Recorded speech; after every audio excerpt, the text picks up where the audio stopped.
Hello, Accelerators organization members. I hope you're having a great midweek Wednesday. Things are a little gray where I'm living. Just showing you out the door. Picture my family there. But the nice thing is my team is taking care of things. We're getting some work done, rejecting some customers, RFPs, and doing business our way. So I hope you're killing it. And yeah, I really want to just dive into some of the questions. I got to admit, these are going to stretch me a little bit. I've been in business to business sales, but I am diving deep into retail, looking at an acquisition here in the next, maybe next 2 to 3 weeks. Trying to buy almost 100-year-old brand and really take it to the next level. So good to see some entrepreneurs already doing B2C work, selling to consumers, looking at wholesale options. So I'm going to jump right into it. Josh asks, what is the fastest, easiest thing I can do to grow my business from the stage I am today?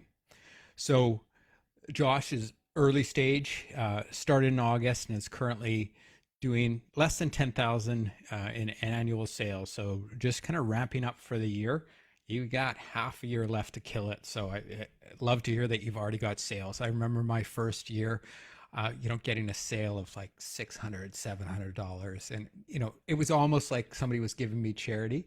But I took that, snowballed it up, acted professional, delivered, and really grew from there. So love that you've already got sales.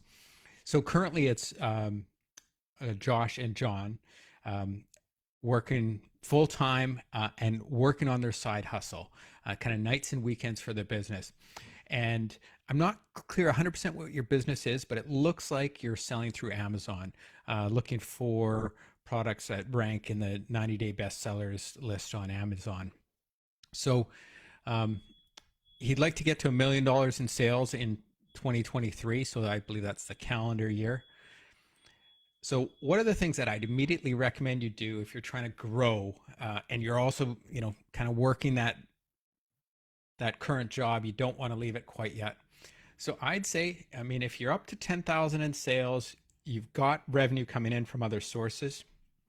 Number one thing is I would hire somebody to work full time on your business so you can make sure that every minute you spend on it is adding high value. Super hard to do. But, with this day of outsourcing, companies like Brad Stevens' company that outsource access that can get you somebody for a little bit cheaper, but hopefully with a high level of expertise. You can find Amazon experts all over the world through kind of outsourcing organizations. If you've already got your system set up, you can train one of their employees at much cheaper than it would cost you to hire somebody locally. And right now, employment is still pretty high through a lot of the worlds, right? So if you're able to find a good, reliable, already pre-screened person, and you're able to pay them under $15 an hour, you might be getting ahead, because if you're working and you're making 30, $35 an hour plus benefits, then it's worthwhile investing in somebody else at 2 times to be able to get that work done, especially if they've got an area of expertise. I recently hired somebody off of Fiverr who has really good Amazon affiliate research knowledge, can find products, help kind of move the needle for these Amazon businesses. So if possible, hire somebody full-time or part-time to help kind of make sure that when you're getting off work and you're recovered a little bit and you're diving back into your business, you're not starting off fresh. They're like, here's what I've done for you today, and you can take it to that next level. So that's definitely one thing. And then write down kind of a date when you'd like to either quit your job or your partner can quit their job, right? So where you want to get there, map out that plan. 1 million in sales is good. So where are you going to be in 1 month? Where are you going to be in 90 days? So track that kind of 90-day goal and the steps you're going to need to get there, right? So definitely get help. Even if it's not full-time help, at least somebody doing the dishes for you, taking care of other things, taking something off your plate. one of the best things I did is I moved into a shared office space and had somebody answering the phone for me. So definitely would recommend that you always have somebody on your side taking off work from you for your business and making sure that you're able to do more uh, by getting more done with other people. I mean, it's really leverage. Next question comes from Rohit Gupta. Um, in today's environment, how and what resources would you utilize to prepare a business plan with projections if you've not done it before? Definitely use the resources of accelerators organizations. So Sean has put together some great stuff in the community where you can find out how to build up a business plan. But specifically, he sells exotic snacks and drinks from around the world. I'm getting hungry just thinking about it. It's just before lunch here on the West Coast. So he's thinking about getting a loan or a line of credit for a bricks and mortar store and preparing his business plan. So one of the things I think is super important about business plan is surveying customers. And then if you're looking at a location, surveying other businesses in that area, saying, hey, don't go to somebody who's selling snacks and food, but there might be another business, a cell phone company, or whatever it is, the other businesses that are on that street or in that neighborhood. Find out what the traffic is coming in, what their average sales are, and see if you can use those numbers and put that in your business plan to say, here's the data I've got.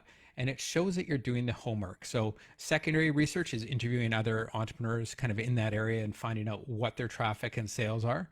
But primary research is surveying potential customers, actually walking down that street and say, hi, have you tried this snack?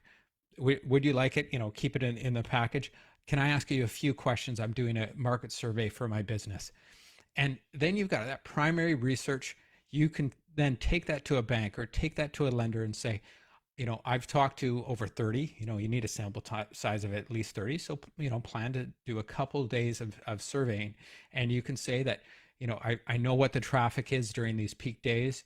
And these customers are spending this much per month on these types of snacks, right? So really build that survey. And then you've got really good data about who's going to buy what you're selling, right? It is hard to pick up the phone. It is hard to interrupt people when they're busy on their way to work, but do it with a smile.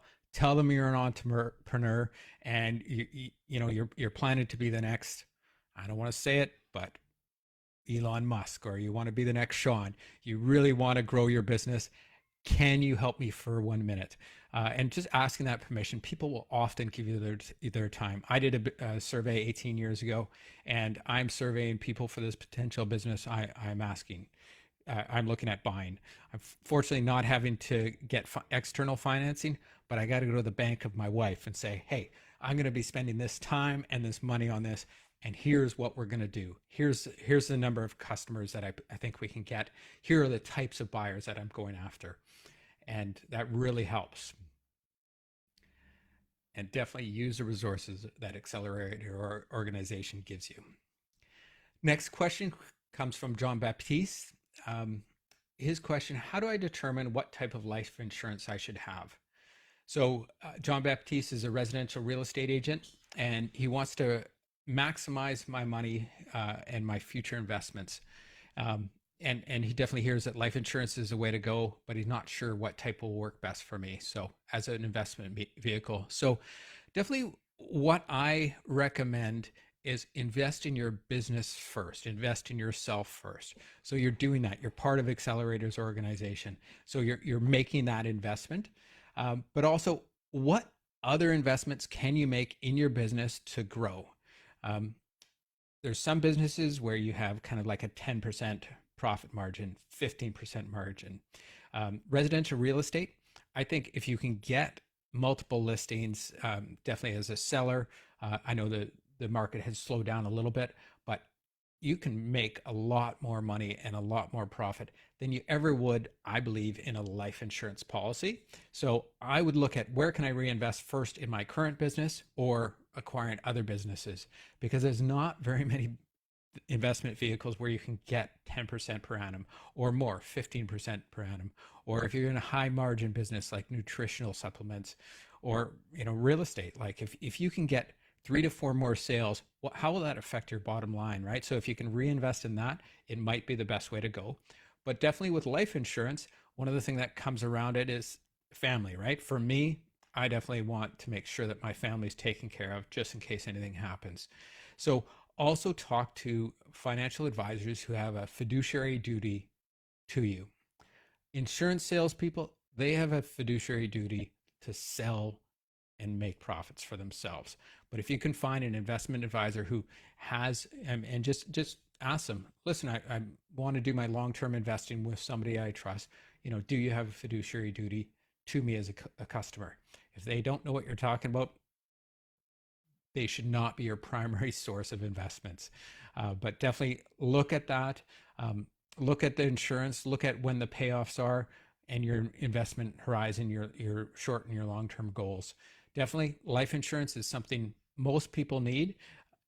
I don't get as excited about it as investing in my own business, right? So if you can spin up a new website, if you can use some automation tools, if you can um, start a group in your city, Facebook group, find an executive assistant who will take things off your plate so you can spend more time with customers, somebody who can follow up with real estate leads for you. Once again, I don't want to oversell any mentors' businesses, but I'm sure Brad Stevens has lots of experience helping real estate agents through his virtual assistants. So definitely look at the investments you can make in your own business, and then if the money is rolling in, definitely add things like life insurance. Add somebody managing a certain amount of money, which is separate from your revenue streams that you're earning from your real estate business. Next question is from Kimberly. Kimberly's question is, how do I determine direct pricing versus wholesale pricing? So Kimberly's a hairstylist, and she does retail direct to clients, and there's products she purchases as wholesale she'd like to turn around and wholesale to other stylists for them to sell. So how do I determine what margins should be for me so that I can make money selling, so they can make money selling to their clients, but I can also make a margin? My advantage I get is that she gets higher volumes to get better pricing from wholesalers than the other stylists can get. So most retail places want to make at least a 50% margin.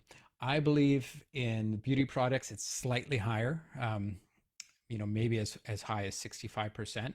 So it depends on the stylist. Like, are they looking for that, or are they happy with 50, 45, 30%?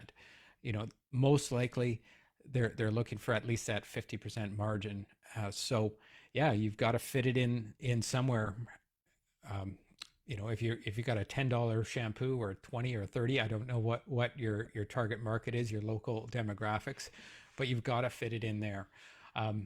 One thing I would definitely question you is, how could you sell more products to your current clients at that higher margin, right? Because if you're getting things at $3.50 a bottle and you're selling them to your clients for $10 a bottle, can you put your clients on an email list, right? So even if they're off in another part of the country and they get their hair styled somewhere else one time, they get that reminder every month. They get a coupon code, so they're buying directly from you. So I look at growing my direct to consumer business much more than I would look at selling wholesale, unless you think there's going to be other business and things you can sell. If you're planning to open another salon and this builds a relationship with them, you could even use it as a bit of a loss leader if you don't calculate in your time as well, right?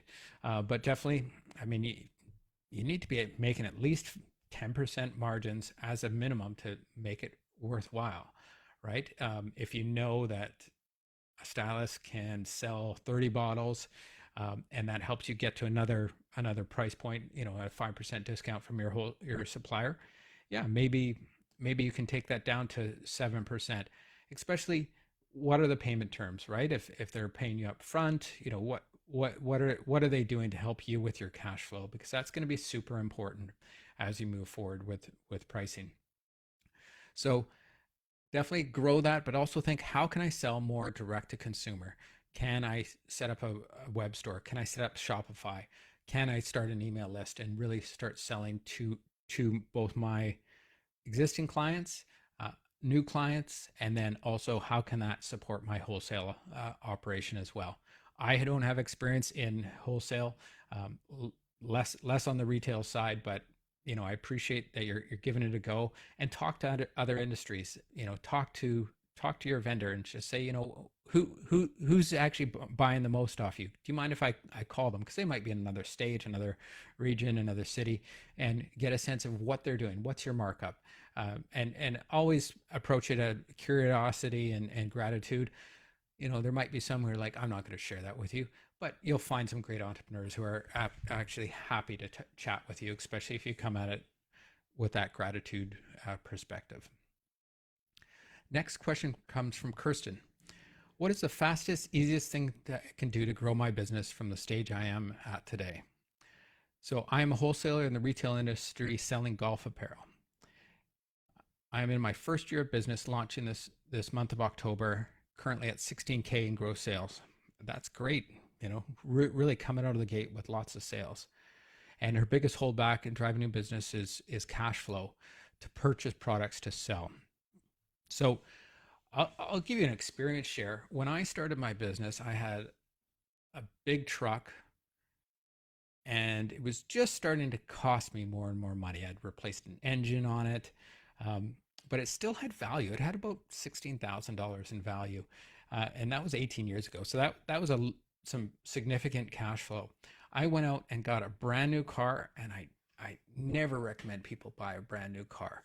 But the math that I did was 0% down on the new car, $16,000 cash in my pocket, $500 a month payment terms, but my maintenance bill for 3 years, because it was full warranty, was going to be way less, right? So I've got $16,000 in cash, and my maintenance bills is way less, right? If you're going around to a lot of retail places, what is a more efficient vehicle that can still pack the wholesale stuff if you're going to do some deliveries or sales with your customer, right? That's one way, right? Is to get rid of assets that aren't serving you as well as something that can help in the future. Another thing to do is try and be resourceful by talking to other people, getting to know people, getting a good relationship with multiple banks. There's some banks that will offer even $500 to open a new account if you set up multiple payments. So look around at the different banks, start to build some relationships with banks. I'd always recommend to have at least 2 banks on the go. One might be personal, one might be corporate. But try and build a relationship with banks that are going to be eager to give you lines of credit. Talk to them and say, what are the things that you guys look for in lending for a line of credit? So definitely build relationships there, and then also talk to other organizations, other businesses. Find out who finances in your area, because if they're financing merchandise, I don't know what it would take to get financing on that, but at least it's goods. You're not just asking for a $10,000 loan or a $100,000 loan to invest in a new app, right? It's something concrete. People understand golf, they understand retail. So definitely put together a business plan as well. So going back to the last question, use accelerators, organization templates, build a small business plan that talks about what your current margins are, who you're going to sell to, what you're planning to invest in as inventory. And it might not be for a bank, it might be for a wealthy golfer. And talk to people in your network. Find out who invests in businesses, who might have just received an inheritance. I'm not a personal fan of taking money from relatives, but friends and relatives have resources. They've got time to listen to you. So ask them, if I was looking to find somebody to invest, who would you go to, right? Ask those questions, because it looks good. Like you want to get to that 500K in gross sales. Plan out that next 90 days and really figure out what you can do to get there. And yeah, look at what assets you can let go of, right? So if you've got a car that's starting to cost you more money, is there's another way to go? But do keep in mind when you get a car loan, that'll be something the banks will look at as well, right? So how is that going to affect what you're planning to do? And you could look at car share. There's lots of options for making sure you still have a vehicle, but maybe not owning that asset. And there are purchase order financing companies, but I'd be very careful about any any financing options. Definitely, if you're looking at using your credit card, be very careful because it can just stack up so quickly if you're over those 30-day payment terms, right? So look for those alternative financing and get to know more people in the business. Ask around, ask in your community. Try and find somebody who wants to make a good return on investment. Hopefully that 8%, which is double what the banks are usually offering, at least 8%, which is double what the banks are offering, and somebody who believes in you, right? You've got a good story, you're growing already, um, and tell them where you want to go in that 90 days, 1 year, 5 year. What does that picture look like? Where do you want to be? Do you want to be like the $10 million wholesaler, or do you want to be the biggest wholesaler on the East Coast, the West Coast? Um, Definitely figure out that plan and have a big, hairy, audacious goal, a BHAG, and say, this is where I want to go. Because you want something that'll excite an investor. And they might say, oh, you want $100,000 line of credit. Well, why don't we start you off with that? But let's plan for 90 days. As long as things are going well, we'll go to 300,000 or 1.5, right? Really take them on that journey, plan where you want to go, and make sure that those investors are on board.